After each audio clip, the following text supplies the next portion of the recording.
Thank you for your testimony, and we will now move to questioning. I will begin and recognize myself for 5 minutes. Dr. Panu, in your testimony, you described biological AI models and the threat of their misuse as raising the ceiling of harm. Would you agree that while the capabilities and potential risks of these models are difficult to measure, proactive steps to safeguard against their misuse are necessary before another major threat emerges? Thank you for the question, Chairman. Yes, I do agree that proactive measures are necessary. I think that biological AI models that could pose societal risk are a small subset of overall biology, AI-enabled biology research. That small subset needs to be better defined and scoped, and oversight should be conducted for those models. Given the rapid advancements that we're seeing in AI and synthetic biology, how urgent is it to be proactive and conduct oversight and mitigate risks as a part of any overreaching strategy, actually to protect the medical safety of all Americans? Thank you for the question. I think that the rapid pace of AI advances do warrant proactive oversight of this technology for risks that can be anticipated. I think society has had a challenging time exactly predicting how and when AI will advance. And so rather than relying on guesswork or prediction, we should have methods for evaluating capability advancement. Thank you. Mr. McKnight, recent reports have indicated that China is collecting large amounts of biological data, both from their own population and from abroad. This data could be used to develop AI programs with some of the concerning capabilities that we have discussed here this morning. Let's hone in on that. What types of biological data do you think are the most vulnerable to being misused when paired with AI? Thank you, Mr. Chairman. Appreciate the question. The way we think about biological data and the threat that it poses is if you think about the entire planet, the vast majority of biological data is the code that Dr. Diggins talked about.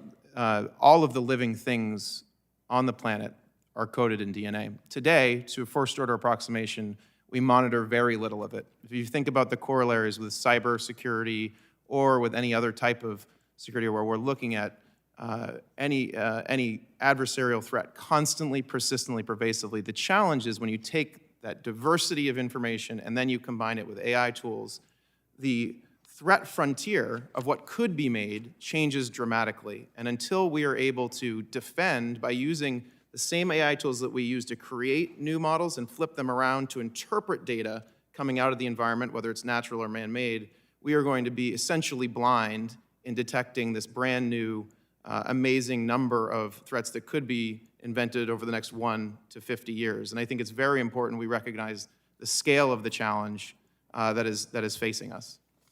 Dr. Diggins, are the DNA synthesis screening regulations that are currently in place adequate to protect against malicious actors seeking to create a bioweapon? Thank you for the question, Mr. Chairman. We don't feel they are. Their current regulations focus on acquisition and possession of cultures, live species, viruses, things like that. There's very little direct regulation of the synthesis industry itself, and we feel that mandating these screening practices is an important route to help spread the broad adoption and global uniformity of these practices. In follow-up, Dr. Diggins, do you see a pathway where an AI-generated sequence designed to evade sequence screening algorithms is able to bypass the current safeguards?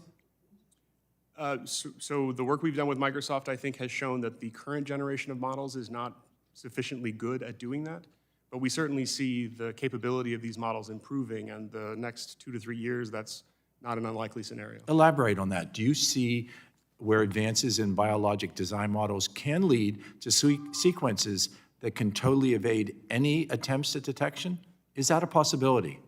On the individual protein function level, yes. So thinking like something like a toxin, redesigning that, I think there's a good chance in the next 2 to 3 years where you might see proteins where we wouldn't be able to detect. In my final few seconds here, in your testimony, you stated that you screen requests for genetic material and that you at Twist have denied some of those requests. How frequently has that occurred in the last 6 months, year? It's extremely infrequent, which I think we should all find comforting.